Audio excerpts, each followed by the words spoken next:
ஓம் ஈஸ்வரா குருதேவா.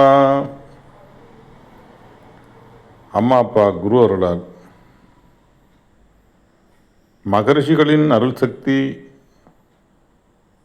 எங்கள் உயிர் ஒளி உடல் முழுவதும் படர்ந்து இரத்த நாளங்களில் கலந்து இரத்த நாளங்களில் உள்ள ஜீவ ஆன்மாக்கள் ஜீவனுக்கள் அனைத்தும் பெற அருள்வாய் ஈஸ்வரா.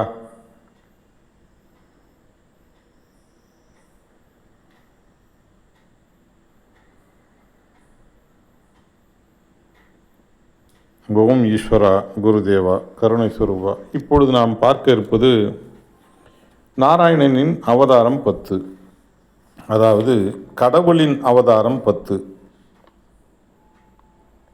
முதல் அவதாரம் நாராயணன். அதை தான் நாம் இப்பொழுது பார்க்க இருக்கின்றோம். ஆனால் இது ஒரு பெரிய சப்ஜெக்ட். இதை எப்படி நான் ஆசைப்பட்டேன் அப்படின்னு சொன்னால், அந்த 10 நாள் இருக்குல்ல, அதாவது புரட்டாசி மாதம் அமாவாசையிலிருந்து ஆரம்பிக்குதுங்க. 1வது நாள் முத அவதாரம், 2வது அவதாரம், இப்படி போய் 10 நாள் விஜயதசமின்னு கல்கிங்கிற நிலையில் போய் முடியும். விஜயதசமி இங்கே நவராத்திரின்னு கொண்டாடுவாங்க, கொலு வச்சு கொண்டாடுவாங்க, சக்தி வழிபாடாக கொண்டாடுவாங்க. அலைமகள் மலைமகள் கலைமகள்ங்கிற நிலையில் கொண்டாடி 9ஆம் நாள் வரைக்கும் கொண்டாடுவாங்க. 10ஆம் நாளும் கொண்டாடுவாங்க. அது சிலர் ஆச்சாரம் அனுஷ்டானம் அந்த மெய்ஞானத்தை அருள் ஞானத்தை அறிந்தவர்கள் அதையும் கொண்டாடுவார்கள். ஆக ஏன் கொண்டாடுறோம், எதுக்காக கொண்டாடுறோம், அதனுடைய பூஜை எதுக்காக பண்ணுறோம்? எல்லா சாமியும் வைக்கிறோம், குழுவெல்லாம் வைக்கிறோம், எல்லாம் செய்கிறோம். டெய்லி ஒவ்வொரு விதமான நெவுத்தியெல்லாம் வைக்கிறோம், நெவுத்தியம் வச்சு படைக்கிறோம். எதுக்கு படைக்கிறோம், ஏன் படைக்கிறோம், என்னத்துக்கு படைக்கிறோம், இதனுடைய உண்மை பொருள் என்ன, எதுக்காக இதெல்லாம் மகரிஷிகள் நமக்கு சொன்னாங்க, அதனுடைய உண்மை பொருளை நாம் அறிய வேண்டும் என்பதற்கு தான் மிக மிக முக்கியமான நிலை. இதுக்கு தான் இவ்வளோ பிரயாசப்பட்டு இது எல்லாரும் பெறணும் அப்படிங்கிறதுக்காக தான் இதை இப்போ நாம் சொல்கிறோம்.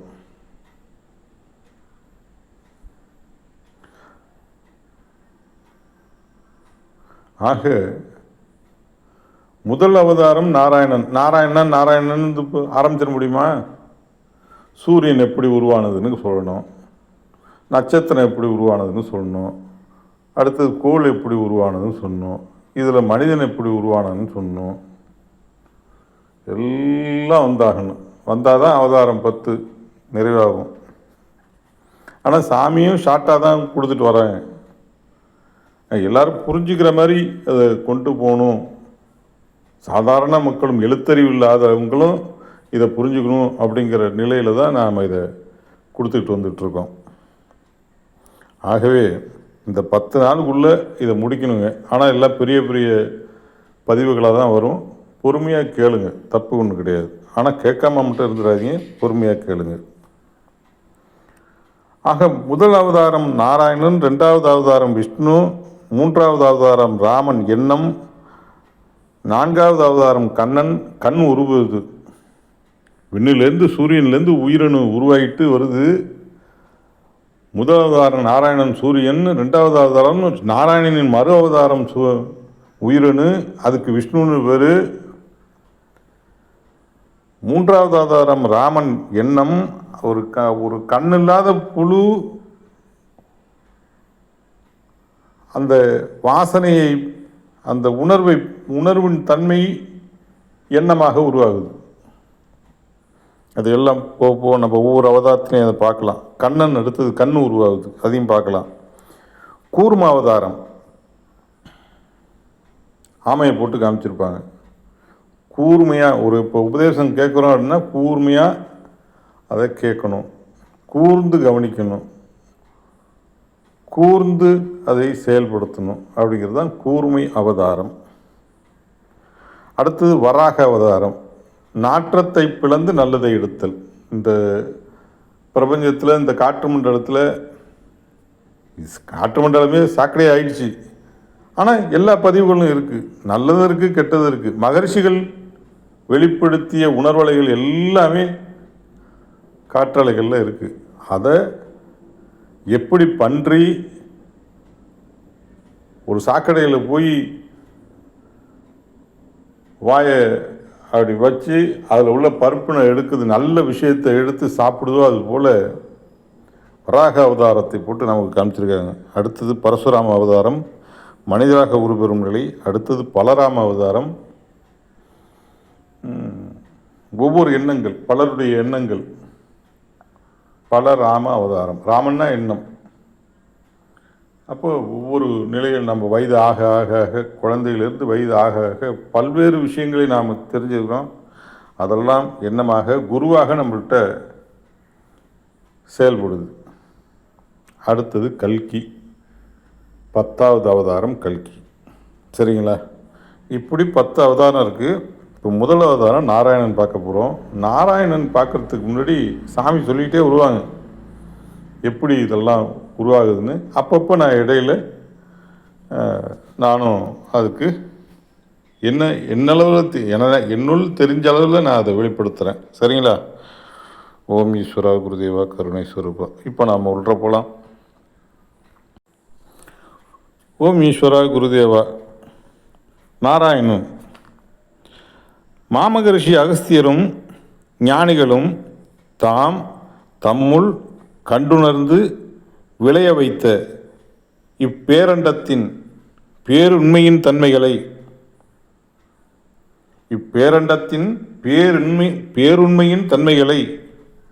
உலக மக்கள் அனைவரும் தம்முள் பெற்று வாழ்வில் வரும் நஞ்சான துயரங்களை நீக்கி தம்மிடத்தில் நல்ல மனங்களை உருவாக்கி மகிழ்ச்சியின் தன்மையினை தம்மிடத்தில் பெற்று என்றும் பேரின்ப பெருவாழ்வாக வாழ வேண்டும் என்பதற்காக அரும்பெரும் பேருண்மைகளை காவியங்களாகவும் சொற்களாகவும் வெளிப்படுத்தி மெய் உணர்வின் அலைகளை இந்த பூமியில் படரச் செய்துள்ளனர். எப்படி இதெல்லாம் படர விட்டுருக்காங்க? நல்ல பாருங்கள். அகத்தியர் என்ன பண்ணார்? விநாயகர் தத்துவத்தை கொடுத்தார். அதுக்கு ஒரு சிலையை வச்சு, அப்போ வினைக்கு நாயகனாக நாம் இப்போ இந்த உயிர், உடல், ஆலயம், ஆன்மா எல்லாம் இருக்குது. நாம் செய்கிறது நமக்கு வினையாக இருக்குது.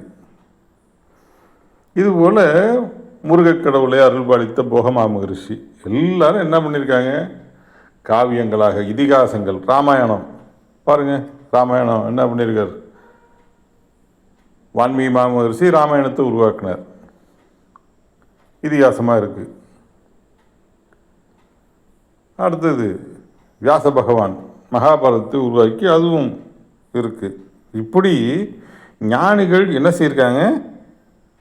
மனிதன் தன்னை தான் அறிந்து உணர்ந்து தெரிந்து தெளிந்து மகிழ்ந்து பிறரையும் மகிழ வைப்பதற்காக தான் இவ்வளோ பெரிய விஷயம். ரெண்டாவது, இந்த உடலை விட்டு உயிர், இந்த உடல் சதமல்ல, இந்த உடல் அழியப் போகிறது, இந்த உலகம், இந்த பூமி அழியப் போகிறது, சூரியனுக்கு கூட அழிவு உண்டு, ஆனால் இந்த உயிருக்கு அழிவில்லை அப்படிங்கிறாங்க சாமி. நீ நெருப்புலே குதிச்சாலும் உயிர் அழியாது அப்படிங்கிறாங்க. ஆக உயிர் ஈஸ்வரலோகம், நுகர்ந்த உணர்வுகள் இரத்தத்தில் கலந்த பின் இந்திரலோகம், உடலின் உணர்வின் தன்மைகள் சிவலோகம், நுகர்ந்த உணர்வுகள் கருவாகி அணுவானால் பிரம்மலோகம், வேதனை என்ற உணர்வுகள் நமக்குள் பெருகினால் நரகலோகம், அருள் ஒளி என்ற உணர்வுகள் நமக்குள் பெருகினால் சொர்க்கலோகம்.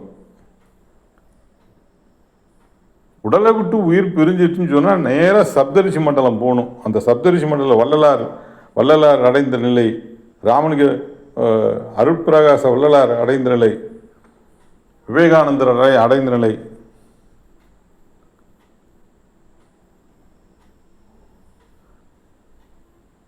ராமகிருஷ்ண பரமஹம்சர் அடைந்த நிலை, ரமண மகரிஷி அடைந்த நிலை. ஆக அந்த பெருவீடு பெருநிலை என்ற நிலையை நாம் அடையணும். அதுக்கு தாங்க இவ்வளவும் சொல்கிற போலமா, அவர்கள் தமக்குள் விளைவித்து வெளிப்படுத்திய உணர்வின் அலைகளை மாமகரிஷி ஈஸ்வராய குருதேவர் அவர்கள் எமக்குள் உணர்த்தி எம்முள் பெறச் செய்தார். யாம் பெற்ற பேருண்மையின் தன்மைகளை நீங்களும் பெற்று உங்களின் மெய் உணர்வின் தன்மை வளர்த்து வருவதற்கு குருநாதர் காண்பித்த அருள்வழியில் உங்களுக்கு நல்ஞானத்தை போதித்து வருகிறோம். சாமி அவ்வளோ அரும்பாடுபட்டு, சாமி ஒரு 2 மணி நேரம் தூங்கினா பெரிய காரியம். ஒரு நாளைக்கு ஒரு 2 மணி நேரம் 3 மணி நேரம் ரெஸ்ட்டு அப்படி படுக்கிற மாதிரி தான் இருக்கும், எழுந்திரிச்சிடுவாங்க. அவ்வளோ வேலைகள் உலகத்திற்காக அவர் அவருடைய அர்ப்பணிப்பு அவர் தான். அந்த அளவுக்கு எல்லாத்தையும் ஏன்னு கேட்டால் நாமெல்லாம் பெறணும்னு அவங்களுக்கு அவ்வளோ ஆசை. சரி, உள்ள போல ஆதியில் பேரண்டத்தில் எங்கும் இருளே சூழ்ந்திருந்தது. இப்பொழுது நாம் பார்க்கும் கோள்களோ நட்சத்திரங்களோ சூரியனோ அப்பொழுது கிடையாது. அப்படி இரண்டிருந்த பேரண்டத்தில் கோள்களும் மற்றவைகளும் எப்படி உருவாயின என்பதை ஞானிகள் நமக்கு தெளிவாக உணர்த்தியுள்ளார்கள்.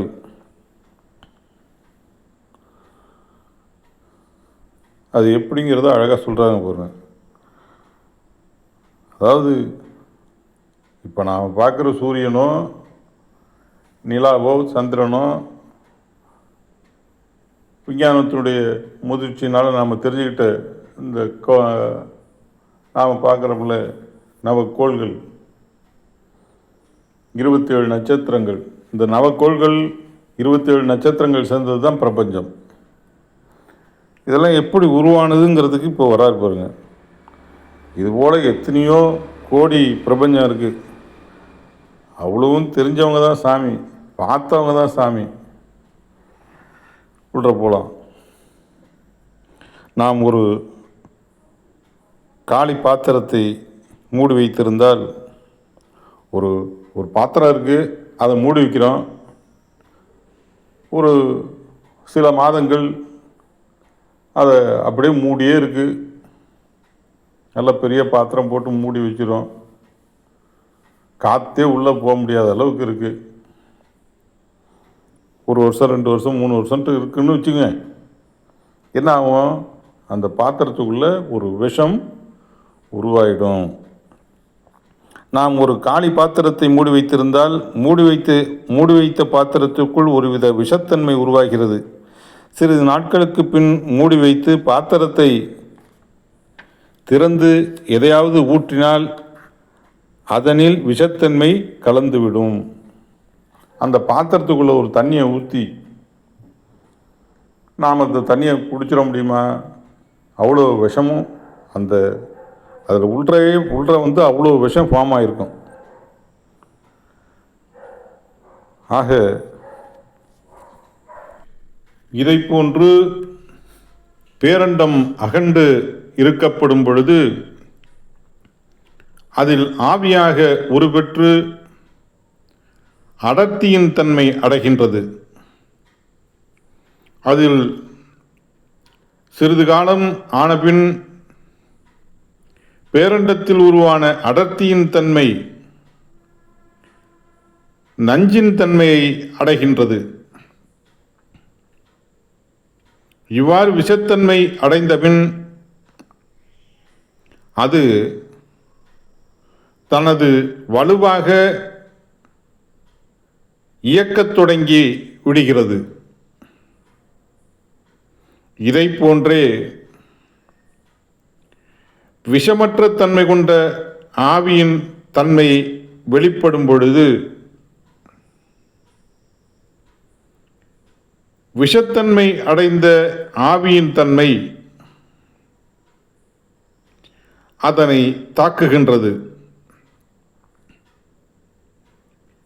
இந்த விஷத்தன்மை கொண்ட ஆவியின் தன்மை தாக்குவதினால் அங்கே வெப்பம் உருவாகின்றது. இப்படி தாக்குதலினால் நகர்ந்து ஓடும் ஈர்க்கும் தன்மையும். இப்படி தாக்குதலினால் நகர்ந்து ஓடும் பொழுது ஈர்க்கும் தன்மையும், தாக்குதலால் வெப்பமும் அங்கே உருவாகின்றது. இத்தகைய மோதலினால் 3 நிலை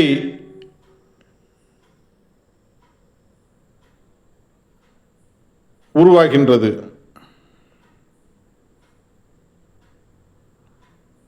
அப்படி உருவானதுதான் அணு.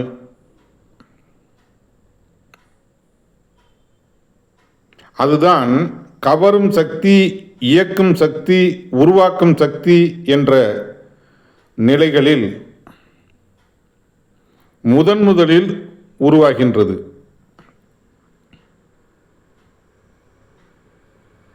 ஆதிசக்தி என்பது விஷம், ஆதி பராசக்தி என்பது வெப்பம். ஆதியில் வெப்பம் இல்லாதபடி எதையுமே உருவாக்க முடியாது என்ற நிலை. ஏனென்றால் அகண்ட உலகில் சிறிதளவு வெப்பம் ஆகும் பொழுதுதான் ஆவியின் தன்மை அடைகின்றது. ஆவியின் தன்மை நாளடைவில் விஷத்தின் தன்மையாக மாறுகின்றது.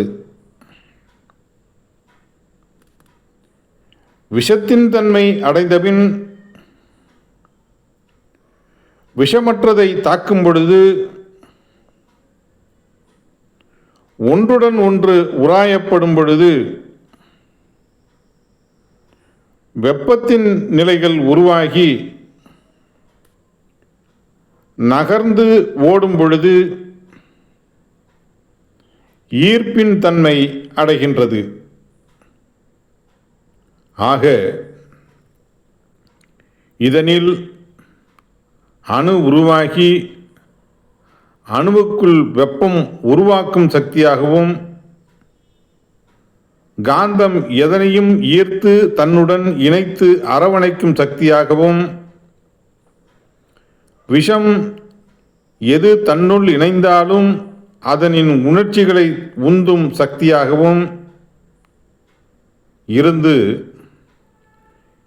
இயங்கிக் கொண்டுள்ளன. ஆதியில் இயக்க நிலைகள் கொண்டு இருந்ததை ஆதிசக்தி என்றும், ஆதி பராசக்தி, ஆதி லட்சுமி என்றும் பெயரிட்டு இம்மூன்று நிலைகள் ஒன்றாக இணைந்து இயங்கும் நிலைகள் பெறுவதை நமது ஞானிகள் நமக்கு தெளிவாக உணர்த்தியுள்ளார்கள். மூன்றும் ஒன்றான பின் இதனுள் இணைந்துள்ள காந்தம் இன்னொரு மனத்தை நுகர்ந்து தன்னுடன் இணைக்கப்படும் பொழுது பரபிரம்மம் ஆகின்றது.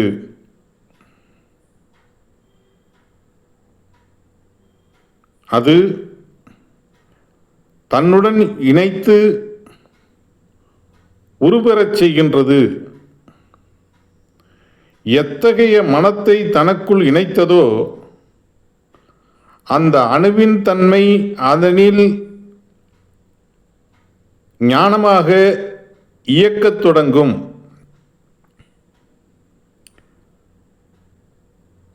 மனத்தை சரஸ்வதி என்றார்கள். உணர்வின்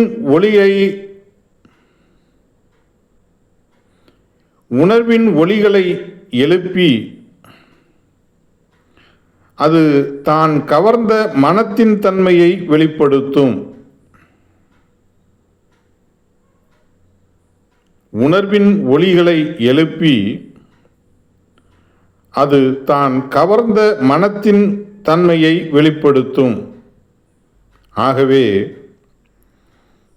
சரஸ்வதியின் கையில் வீணையை கொடுத்து அதனில் எத்தகைய சுருதிகளை இசைக்கின்றார்களோ அதற்கு தக்க இசை வரும். இதை போன்று அணு எதை கவர்ந்ததோ அதனின் மனமாக வெளிப்படுத்துகின்றது. லக்ஷ்மி என்பது ஒன்றை தனக்குள் கவர்ந்ததை தன்னுடன் அரவணைத்து வளர்க்கும் சக்தி. எதை தனக்குள் வளர்த்ததோ அதன் உணர்ச்சியை இயக்கும் சக்தி விஷம். இப்போ இதுவரைக்கும் நம்ம பார்த்தது ஒரு அணு எப்படி உருவாகுது, அணுன்னா என்ன. அருமையாக நான் இடையில சாமி வாசகத்தை அப்படியே புத்தகத்தை படிச்சுக்கிட்டே வந்தேன். இப்போதைக்கு நாம் பேசலாம். ஒரு அணு எப்படி உருவாகுது, அணுன்னா அணு எப்படி உருவாகுது, அணுவில் என்னென்ன இருக்குது. ஒரு அணுவில் வெப்பம் இருக்குது, காந்தம் இருக்குது, விஷம் இருக்குது. இந்த மூன்றும் இணைஞ்சதுன்னா அணுன்னு பேர். இந்த மூன்றும் எப்போ இணையுது அப்படின்னு சொன்னால் அப்போ தான் இந்த காளி பாத்திரத்தை கொண்டாந்து கொடுக்குறாரு. காளி பாத்திரத்தை கொண்டாந்து நமக்கு ஒரு கதையாக சொல்கிறாங்க. காளி பாத்திரத்தை நீங்கள் கொஞ்சம் நாளைக்கு கொஞ்சம் வருஷத்துக்கு அதை வச்சுருங்க, மூடி வச்சுருங்க. மூடி வச்சுருந்து அதில் தண்ணியை ஊற்றுனீங்கன்னு சொன்னால் அந்த தண்ணி விஷமாக மாறிடும். எதை ஊற்றுறீங்களோ அது விஷமாக மாறிடும் அப்படின்னு காமிச்சு அப்படியே கொண்டு போகிறார். அகண்ட பேரண்டத்துக்கு கொண்டு போகிறார். பால்வெளி மண்டலத்துக்கு கொண்டு போகிறாங்க, வேற ஒன்றும் இல்லை. பால்வெளி மண்டலத்தில் என்ன இருக்குது, முதல்ல தோன்றியது ஆதிசக்தி தான். ஆதிசக்தியிலேருந்து தான். ஆதிசக்தி இருட்டாக இருக்கும். இப்போ பூமியோடைய மறுபக்கம் நிழலை தான் நாம் இருட்டுன்னு சொல்கிறோம். ஆனால் ஆதிசக்திங்கிற அந்த இருட்டை நாம் பார்க்குறது கண்ணால் பார்க்கவே முடியாது. அவ்வளோ பெரிய இருட்டுன்னா இருட்டு, அவ்வளோ இருட்டு. சரிங்களா? அப்போ ஆதிசக்திங்கிறது மிகப்பெரிய கொடிய நஞ்சான நிலை. அந்த ஆதிசக்தியில் அப்படியே இருந்துக்கிட்டே இருக்க என்ன செய்யுது, ஆவிகள், சிற்றாவிகள், பேராவிகள் அப்படியே சின்னது பெருசு இப்படி என்னன்னு கேட்டிங்கன்னா அப்படியே ஃபார்ம் ஆகிட்டே இருக்குது. அப்போ ஒன்றை உராயப்படும் பொழுது வெப்பம் ஏற்படுகிறது. வெப்பம் ஏற்பட்டதும் அது என்ன செய்யுது, அப்படியே நகர்ந்து போகுது. அப்படி நகர்ந்து போகக்குள்ள ஈர்க்கும் தன்மை கிடைக்குது. அப்போ 1000 வெப்ப அணுக்கள் 1000 காந்த அணுக்கள் இது எல்லாம் ஒன்றாக இணையும் போது ஒரு அணுங்கிற நிலை உருவாயிடுது அப்படிங்கிறது சொல்கிறாங்க. அது இன்னும் டீட்டெயிலாக நான் எப்பயோ ஏதோ ஒரு உபதேசத்தில் கேட்டிருக்கேன். ஆக அந்த நிலைகள், அந்த வெப்ப அணு, ஈர்க்கும் காந்த அணு, இது எல்லாம் சேர்ந்து என்ன செய்யுது, ஆதிசக்திங்கிறது விஷம், இது எல்லாம் சேர்ந்து ஒரு அணுங்கிற நிலை அடையுது. இதில் என்ன ஒரு பெரிய விஷயம் அப்படின்னா, இது எப்போ பரபிரம்மம் ஆகுது, அந்த அணு எந்த விஷயத்தை தனக்குள் கவர்கின்றதோ அப்போ அது பரபிரம்மம். இந்த அணு, இந்த ஆதிசக்தி, ஆதிலட்சுமி, ஆதி பராசக்தி என்று சொல்லக்கூடிய, அதாவது வெப்பம், விஷம், காந்தம் என்று சொல்லக்கூடிய இந்த அணு எந்த மனத்தை நுகர்கிறதோ, தன்னுள் இணைக்கிறதோ அது பரபிரம்மம் அப்படிங்கிறாங்க. இங்கே இந்த இடம் தான் கவனிக்கணும். இப்போ தான் ஆரம்பிக்குது. இப்படி பற்பல கோடி கோடி கோடி கோடி அணுக்கள் இணைஞ்சது தான் இந்த பூமி, பரமசிவம். சரி, உள்ள போகலாம். அடுத்தது டாப்பிக்கே அதுதாங்க, பரம்பொருள். அதாவது இதுக்குள்ளே ஒரு டாபிக். ஒரு நறுமணத்தை நுகர்ந்து கொண்ட அணுவும் விஷத்தை நுகர்ந்து கொண்ட இன்னொரு அணுவும் ஒன்றுடன் ஒன்று மோதும் நிலையில் நறுமணத்தை நுகர்ந்து கொண்ட அணு நகர்ந்து ஓடுகின்றது. நகர்ந்து ஓடும் பொழுது விஷத்தை நுகர்ந்து கொண்ட மற்றொரு அணுவுடன் மோதி சுழலும் தன்மை வருகின்றது. சுழற்சியில் அருகிலுள்ள மற்ற மனங்களையும் கவர்கின்றது, மோதுகிறது.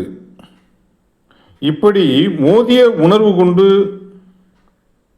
சுழற்சியில் ஒன்றுடன் ஒன்று இணைத்து எடுத்துக்கொண்ட சக்தி, அதில் உள்ள சத்து, இதில் கலந்து கொண்ட உணர்வுகளை அணுவாக மாற்றி அணுவின் வளர்ச்சியின் தன்மை அடைகின்றது. மோதலில்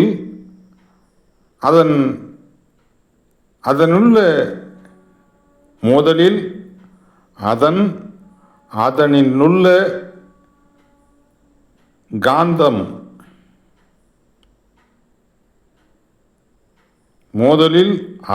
அதனிலுள்ள காந்தம் இரண்டர கலந்து விடுகின்றது. மோதலில் இதனில் உள்ள வெப்பமும் அதிகரிக்கின்றது. அதே சமயத்தில் இதனில் கலந்த விஷத்தின் தன்மையை உந்து விசையை அதிகமாக்குகின்றது. ஒன்றுடன் ஒன்று மோதுவதால் அவையில் உள்ள சத்தை இரண்டர கலக்கச் செய்து விடுகின்றது வெப்பம். விஷத்தின் உந்துதலால் அந்த உணர்வின் வேகத்தில் கலந்து கொண்ட நிலைகளில் ஆவியாக மாறி எடையற்ற தன்மையாகி மேகங்கள் போன்று மாறுகின்றது. இப்படி ஆதியில் அணுக்களாக உருவாகி மாறுபட்ட அணுக்களின் உந்துவிசை காரணமாக நகர்ந்து ஓடுவதும், ஓடுபாதையில் மற்றொன்றோடு மோதுவதும், மோதி இரண்டர கலக்கப்படும் பொழுது ஒன்றுடன் ஒன்று இணைந்து உருமாறி உணர்வுகளும் மாறி, ரூபங்களும் மாறி, உணர்ச்சிகளும் மாறுகின்றது. இப்படி சிறுக சிறுக உருப்பெற்று அணுக்களின் பெருக்கங்கள் அதிகமாகி, அணுக்களின் மோதுதல் உருவாகி, அணுக்களின் தன்மை பெருகிய நிலைகள் கொண்டு மோதிய நிலைகள் ஆவியாகி எடையற்றதாக மேகமாக மாறுகின்றது. மேகக்கூட்டத்தில் அணுக்கள் மோதும்போது நீராக கூடிவிடுகின்றது. உதாரணமாக, மேகங்கள் உப்பு சத்து கொண்ட ஓர் ஆவியின் தன்மை மோதும் பொழுது அது நீராக உருவாகி மழையாக நமது பூமியில் பெய்கின்றது.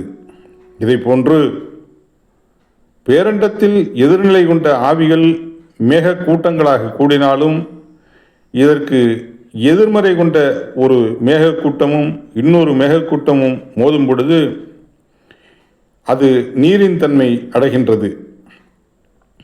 இது மெய்ஞானிகள் கண்டுணர்ந்த உண்மை. மேகங்கள் நீராக மாறும் பொழுது மேகக்கூட்டத்திற்குள் பலவிதமான அணுக்கள் சிக்கிவிடுகின்றது, எடை கூடுகின்றது, நகர்ந்து ஓடும் திறன் பெறுகின்றது. ஓடுபாதையில் உராய்வின் தன்மையால் நீர் ஆவியாக மாறுகின்றது. இதனுடன் சேர்த்து கொண்ட பொருட்கள் அனைத்தும் வெப்பத்தால் இரண்டர கலந்து ஒரு திடப்பொருளாக உருவாகின்றது. இதற்குத்தான் பரம்பொருள் என்று காரணப்பெயரை வைக்கின்றார்கள். ஆதியில் வான்வீதியில் ரூபங்கள் இல்லாத நிலையில் ரூபமாக திடப்பொருளாக உருவானதை பரம்பொருள் என்றும், ரூபங்கள் உருவாக காரணமாக இருந்த கண்ணுக்கு புலப்படாத சக்தி, கண்ணுக்கு புலப்படாத சக்தி என்றும், கண்ணுக்கு புலப்படாத ஒன்றை சக்தி என்றும், கண்ணுக்கு புலப்படாத நிலையை சக்தி என்றும், அது ஒன்றாக இணைந்து திடப்பொருளாகும்போது பரமசிவம் என்றனர். பரம் என்பது ஒரு எல்லை, பரம்பொருளாவதை சிவம் என்றும் பரமசிவம் என்றும், சக்தி சிவமாகின்ற நிலையை நாம் தெரிந்து கொள்வதற்காக பரமசிவம் என்று காரணப்பெயரை வைத்தார்கள் ஞானிகள்.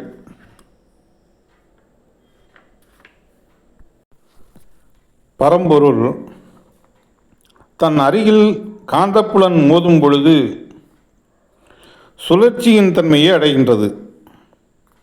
தன் ஓடுபாதையில் சுழற்சியால் ஈர்ப்பாவதும் தனது துருவப் பகுதியில் தனக்கு எதிர்முனையில் வருவதை கவர்வதும் கவர்ந்து கொண்ட உணர்வை வெப்பம் தனக்குள் உருவாக்கும் திறன் பெறுகின்றது. இத்தகைய நிலை பெறுவதைத்தான் சீவலிங்கம் என்று பெயரை வைக்கின்றார்கள். ஜீவனுள்ளதாக ஒரு பொருள் உருவாகின்றது என்பதை நமக்கு உணர்த்துவதற்காக சீவலிங்கம் என்று காரணப்பெயரை வைத்தார்கள். நாம் இன்று சிவலிங்கம் என்று சொல்லுகின்றோம். ஆனால் மெய் ஞானிகள் வைத்த பெயரோ சீவலிங்கம். ஆக ஜீவிக்கும் திறன் பெற்று தனக்குள் வளர்க்கும் தன்மை பெற்றது. பரம்பொருள் தனது சுழற்சியின் பொழுது தன் துருவப் பகுதியில் எதிரில் வரும் தனது உணர்வினை கவர்ந்து தனக்குள் உள் இழுப்பதும் இதற்குள் ஏற்படும் வெப்பத்தின் தன்மை கொண்டு பரம்பொருளுக்குள் வெப்பம் நடுமையம் அடைந்து தன் அருகிலே இருக்கும் நிலைகள் வெப்பம் அதிகரிக்க அதிகரிக்க தன் அருகில் இருப்பதை அனைத்தையும் அது அமிலமாக மாற்றுகின்றது. பின் அதிலுள்ளது ஆவியாக மாறி ஒரு திடப்பொருளாகின்றது. மேற்பரப்பில் கவரப்படும் அனைத்து சத்தும் கொதிகலனாகும் பொழுது கீழிறங்குகிறது. உதாரணமாக, ஒரு இரும்பை உருக்கினோம் என்றால் கீழ்ப்பரப்பு உருகி கீழிருக்கும் பாகம் அமிலமாக மாறுகின்றது. கீழ்பாகம் உருக மேல்பாகம் கீழிறங்குகிறது. இதை போன்றுதான் பரம்பொருள் தான் சுழற்சியாகும் பொழுது மேற்பரப்பில் விழும் அணுக்களின் தன்மை அது நடுபாகத்தில் வெப்பத்தின் தன்மை கூடி தன் அருகிலே இருப்பதை உருகச் செய்து அதன் உணர்வுகள் கீழிறங்குவதும் பரம்பொருள் சமமாக இருப்பதும் மேடுபள்ளமாக மாறுவதும் தான் கவர்ந்து கொண்ட சக்தி இந்த வெப்பத்தில் கலவையாக மாறும்போது இந்த வெப்பத்தில் கலவையாக மாறுவதும் உலோகத்தன்மைகளாக மாறுவதும் கல் மண் பாறைகளாக ஆவதும் இதை போன்ற உருமாற்றங்கள் ஆவதினால் சீவலிங்கம் என்று காரணப்பெயரை சூட்டினார்கள். இவ்வாறு தனது வளர்ச்சியில் கவர்ந்து கொண்ட நிலைகள் சிறு பொருளாக இருந்தது பெரும் பொருளாக மாறுகின்றது. அப்படி உருப்பெற்ற பொருள்கள் பெரும் கோள்களாக ஆகின்றது. பெரும் கோள்களாக மாறுகையில் அதனின் வளர்ச்சியும் அதிகரித்து சுழற்சி வேகமும் கூடுகின்றது.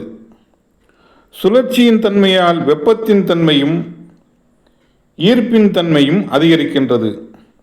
ஆக சுழற்சியால் ஏற்படும் வெப்பத்தை தன் நடு மையத்தில் சேர்த்துக் கொள்கின்றது.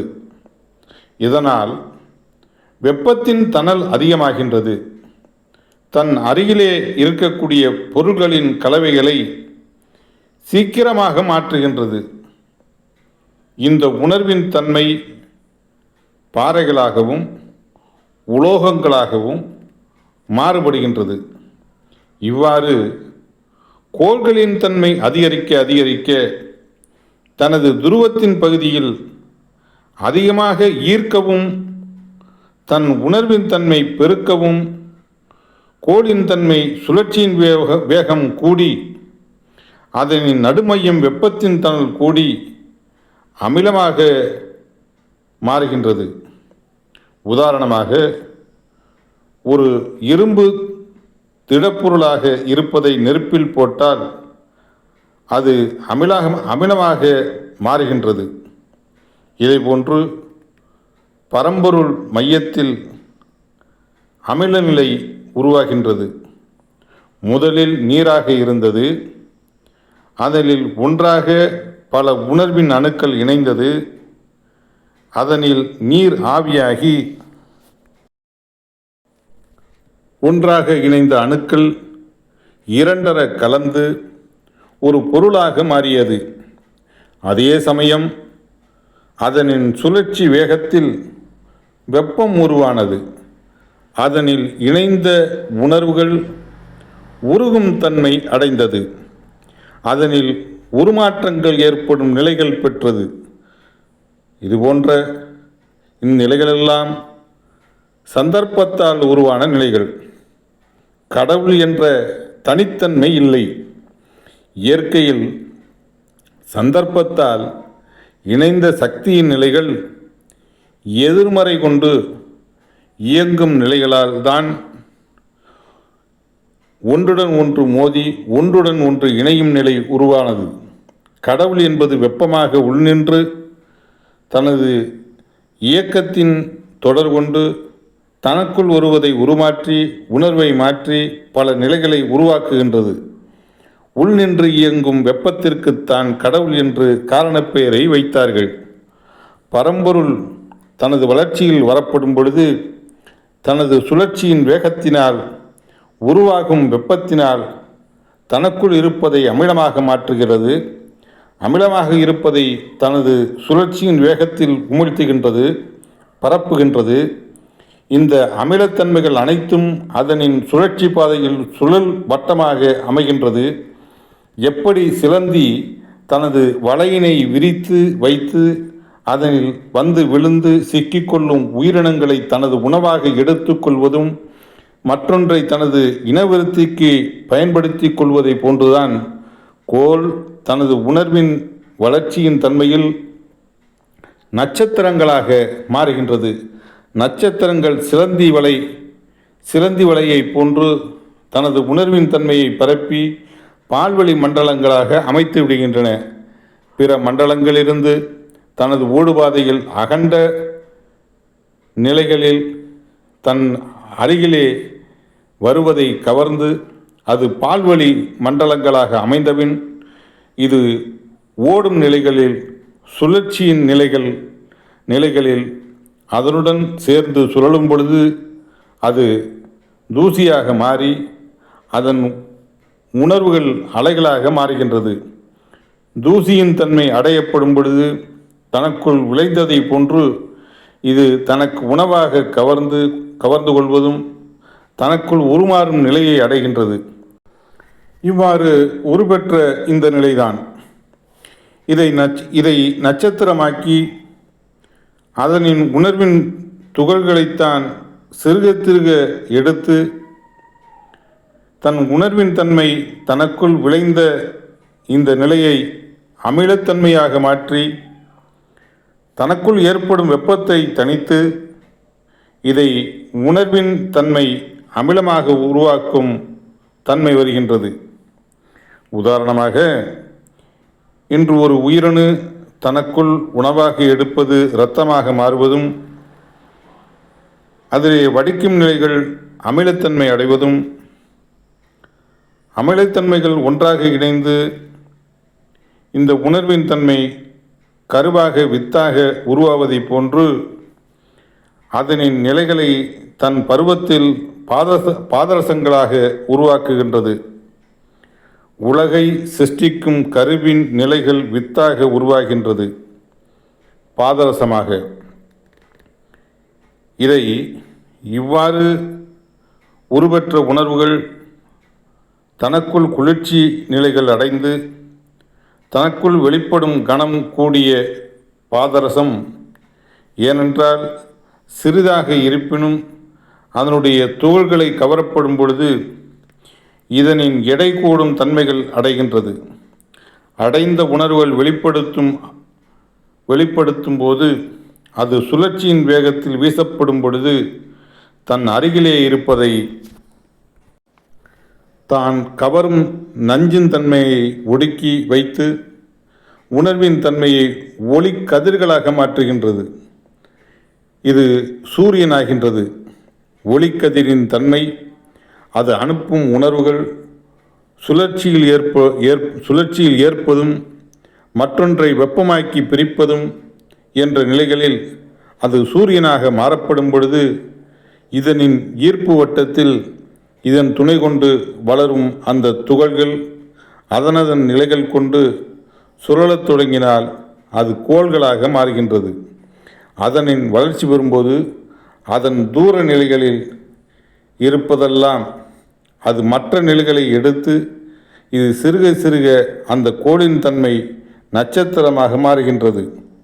அந்த நட்சத்திரங்களாக மாறும்பொழுதுதான் பிற மண்டலத்திலிருந்து வருவதை அந்த நட்சத்திரங்கள் எடுத்து அது பால்வெளி மண்டலமாக்கி அது எதனதன் உணர்ச்சியின் தன்மை கொண்டு வளர்ச்சி பெற்றதோ அந்த உணர்வின் தன்மை தோள்களாக தூசிகளாக மாற்றி அது வருவதை கவர்ந்து இதே நட்சத்திரம் தனக்குள் கவர்ந்து தன் ஜீவ அணுக்களில் அது தனது அமிலமாக மாற்றுகின்றது. அதிலிருந்து வெளிப்படும் இந்த பாதரசம்தான் எதனுடன் கலக்கின்றதோ அதனை தனது கரு உருவாக எதனதன் நிலைகளில் அது உருபெறுகின்றதோ அது உருமாறும் நிலையும் ஜீவ அணுவாக மாறும் நிலையும் ஆக இதை போன்ற நிலைகளில் பெறுகின்றது இன்று சூரியன். முதலில் தோன்றிய நட்சத்திரம் அது முதலில் வெளிப்படுத்திய நட்சத்திரங்களின் தன்மைகள் விஷத்தன்மைகள் கவர்ந்தாலும் தோள்களாக வருவதை இதனின் பாதரசத்தின் தன்மைகள் கொண்டு பாய்ச்சப்படும் பொழுது புறநிலைகள் வெப்பமாவதும் சிதறுண்டு ஓடும் நிலைகளில் அது ஆவிகளாக செல்லும்.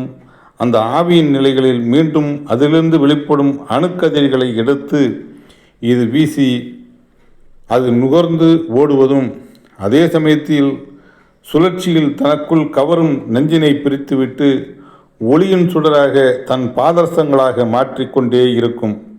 இது இயற்கையின் சில நியதிகள். இதனின் பேருண்மைகளை அகத்தியன் தெளிவாக கூறுகின்றார். ஆகையால்தான் தென்னாட்டுடைய சிவனை போற்றி எந்நாட்டவருக்கும் இறைவா போற்றி என்று போற்றி வருகின்றோம்.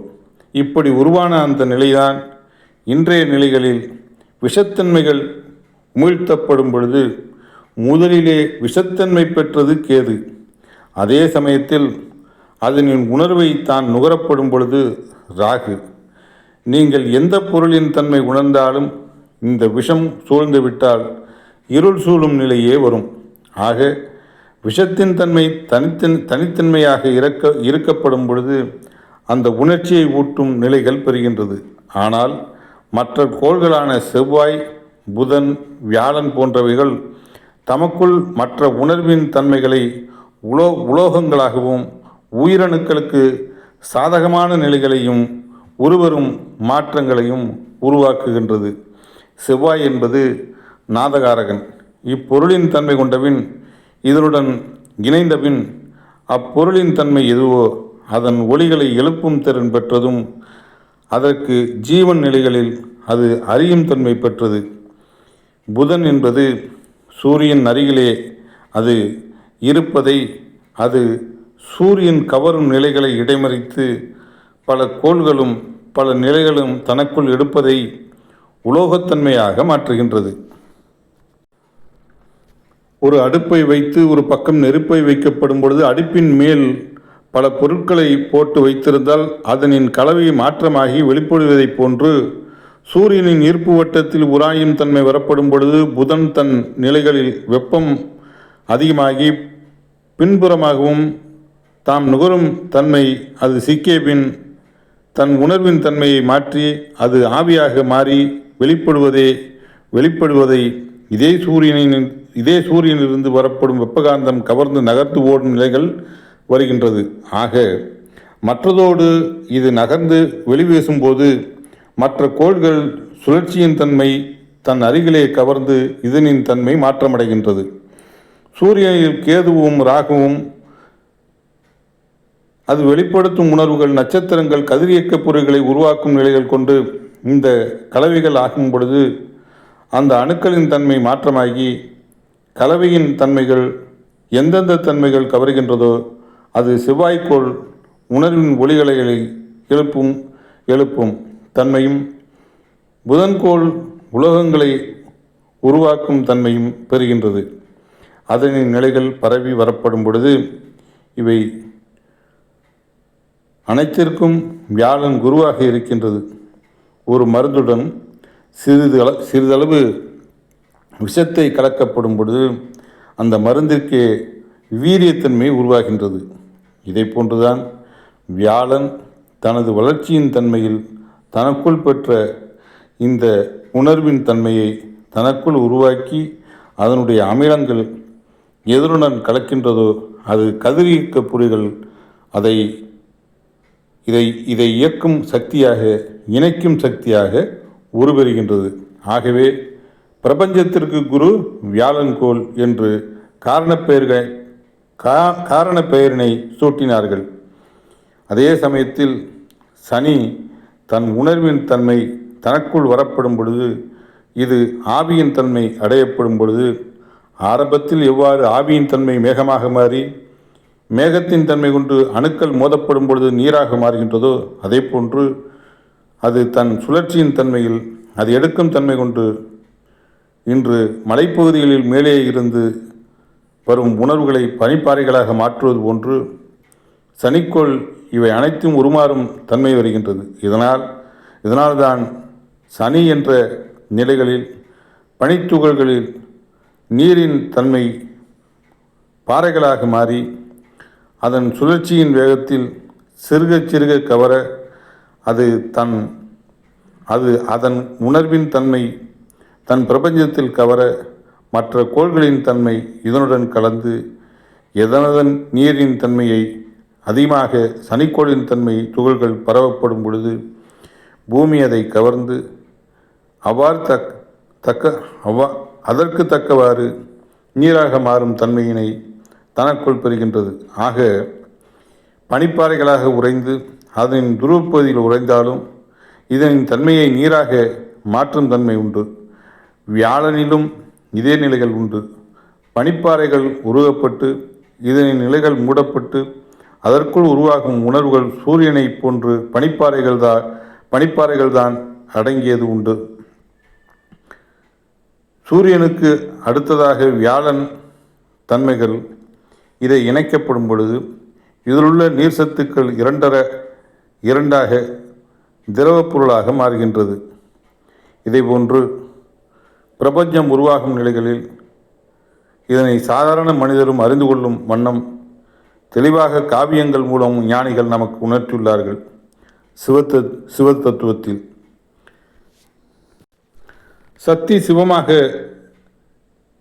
சக்தி சிவமாகும் விதத்தை காண்பித்து பரமசிவம், சர்வேஸ்வரன், ஈஸ்வரன் எனும் நிலைகளையும் காண்பித்து அதனின் உண்மைகளை நம்மை அறியும்படி செய்தனர். சிவனை காண்பிக்கும் பொழுது சிவனுக்கு 2 மனைவி எனவும் ஒரு மனைவி ஜடாமுடி மேல் உள்ள கங்கை எனவும் இன்னொரு மனைவி உடலில் சரிபாதி பெற்ற பராசக்தி எனவும் உரைத்திருப்பார்கள். தான் நுகர்ந்த அணுவுக்குள் உள்ள வெப்பமும் தன்னுடன் இணைந்து இயங்குவதால் சிவனில் சரிபாதி பராசக்தி எனவும் நீரும் நெருப்பும் கலந்து எப்பொருளின் தன்மையை தனக்குள் இணைக்கின்றதோ அது அதனுடன் இணைந்து நிலமாக சிவமாக மாறுகின்றது என்ற நிலையை சிவரூபத்தின் மூலம் உணர்த்தினார்கள்.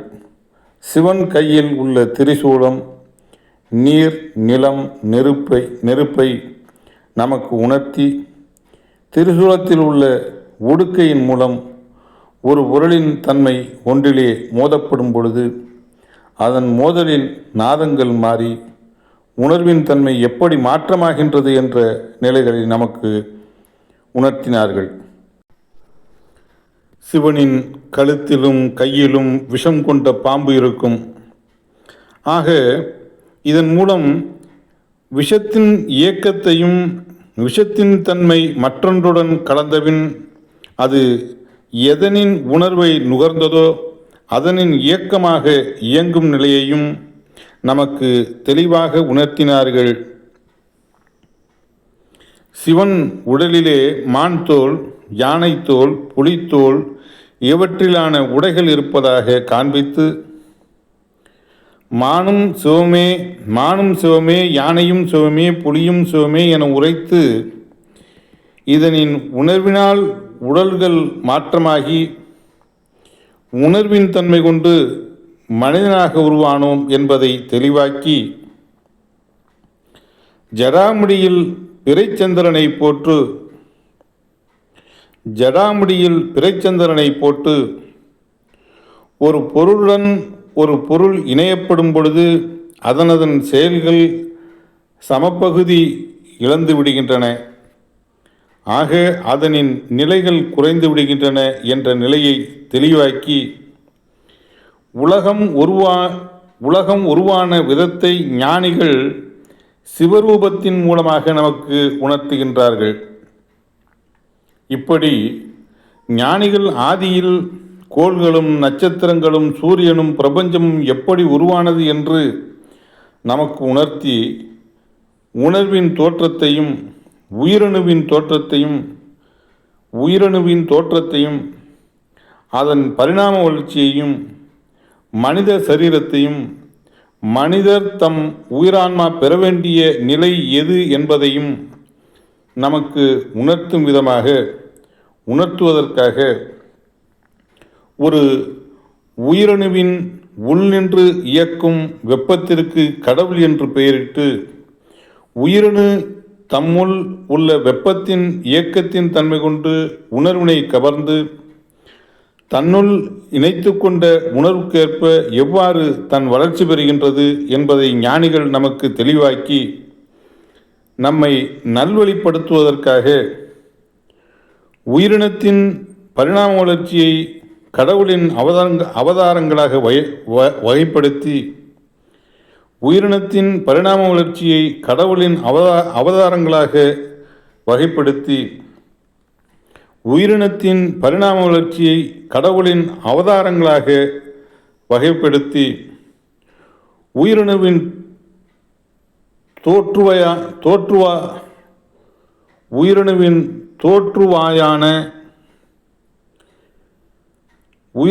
தோற்றுவாயான சூரியனுக்கு நாராயணன் எனும் பெயரிட்டு, சூரியனை கடவுளின் முதல் அவதாரம் என்று நமக்கு உணர்த்தினார்கள். நாராயணனான சூரியன் இயக்கத்தால் நமது புவியும் நவக்கோள்களும் சூரியனின் ஈர்ப்பு வட்டத்தில் உருப்பெற்று இயக்கம் பெற்றதையும், மற்ற கோள்களிலிருந்து வெளிப்படும் உணர்வின் சத்தினை புவி தனக்குள் ஈர்த்து எத்தகைய நிலைகளாக தன்னுள் விளைவிக்கின்றது என்பதையும் ஞானிகள் உணர்த்திய வழியில் உங்களுக்கு தெளிவாக்கினோம்.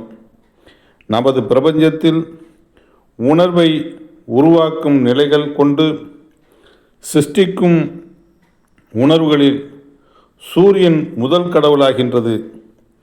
சூரியன் தனது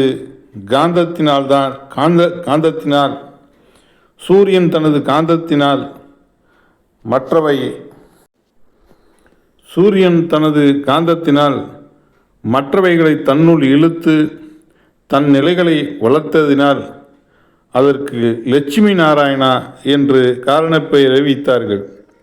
ஆக சூரியன் தன் உணர்வின் சத்தை வெப்பகாந்தமாக வெளிப்படுத்துகின்றது. அதன் தலைவாயில் வந்து மோதும் பொழுது அதனின்று வரும் விஷத்தை பிரித்தாலும் வெப்பகாந்தம் இந்த விஷத்தை கவர்ந்து வெளிப்படுத்துகின்றது. காந்தம் அரவணைக்கும் சக்தியாகவும் விஷம் இயக்கும் சக்தியாகவும் வெப்பம் உருவாக்கும் சக்தியாகவும் வெளிப்படுகின்றது. வெளிவரும் பொழுது அதனின் மனத்தை எதனின் வெளிவரும்போது எதனின் மனத்தை நுகர்கின்றதோ அதனின் மனத்தின் தன்மைக்கொப்ப இயக்கம் பெறுகிறது. அதனின் உணர்வின் தன்மை கொண்டு இயக்கப்படும் பொழுது அதனின் வலுவின் தன்மை அதை இயக்கும். இதைத்தான் காயத்ரி என்றார்கள்.